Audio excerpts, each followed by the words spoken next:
What's this? What's this? There's color everywhere. What's this? What's this? There's white stuff in the air. What's this? Sings Jack Skellington from Tim Burton's Nightmare Before Christmas. Now, this is an iconic and classic Christmas and Halloween movie. But this movie was almost in danger, and thanks to Persuasion, it is a classic installment today. I'm going to go over 3 aspects of Persuasion that were used to save this iconic movie. Those aspects include credibility, rewarding activities, and motivational appeals. To start off, there was a problem within the budget. About a year into filming, I realized that $18 million was not going to cut it for the amount of money needed to make this movie. Kathleen Gavin, the co-producer, identified her constraints and realized she can't just go back to Disney saying, well, we can't make the movie. So instead, what she did is she identified the available persuasion strategies she had to her. One strategy she had to her was using her credibility. Now, Gas and Cider defines credibility as made by a perceiver concerning the believability of a communicator. So really, it's more of your judgment of me as to how credible of a source I am. It's your judgment. Now, credibility can be flexible because of the ability for judgment, and it has 3 main dimensions, including expertise, trustworthiness, and goodwill. Her expertise came from the fact that she had been on set for over a year now and has talked with other producers and other staff members as to understand what the problem is. She also has expertise because she has been working on other movies prior to this, giving her more knowledge and making her more credible.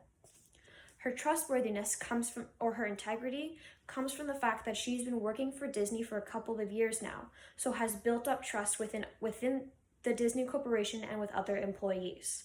And her goodwill comes from the fact that she was able to create a plan as to what they should do if they aren't able to get more funding, and as well as a pitch as to how to persuade the board to give her more money for this movie. A second aspect to Persuasion used to save this classic were motivational appeals. Gas and Cider defined motivational appeals as external inducements designed to increase an individual's drive to undertake some course of action, which basically means whatever I do to try and persuade you to do some kind of action.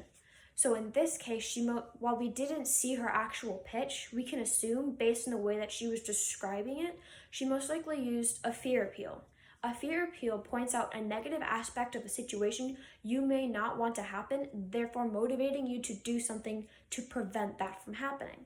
In this case, we know that she showed people the rough draft of what the movie is, mainly constructed of storyboard pieces run together.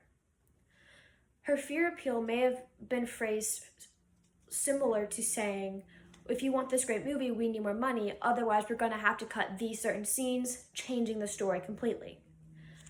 Now, the fear appeal is changing the scenes, but there's also another aspect within this fear appeal, and that is rewarding activity. Gas and Cider define rewarding activity as seeking compliance in a positive way through promises. She's making a promise in her statement saying that if you do give us more money, we can make the same movie that I just showed you.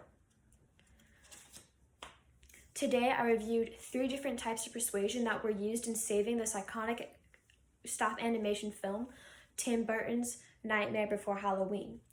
These elements include credibility, motivational appeals, and rewarding activity. And these 3 pieces of persuasion helped keep this dream on track and alive and well. So next time you're singing along with Jack Skellington and Sally, make sure you thank Persuasion.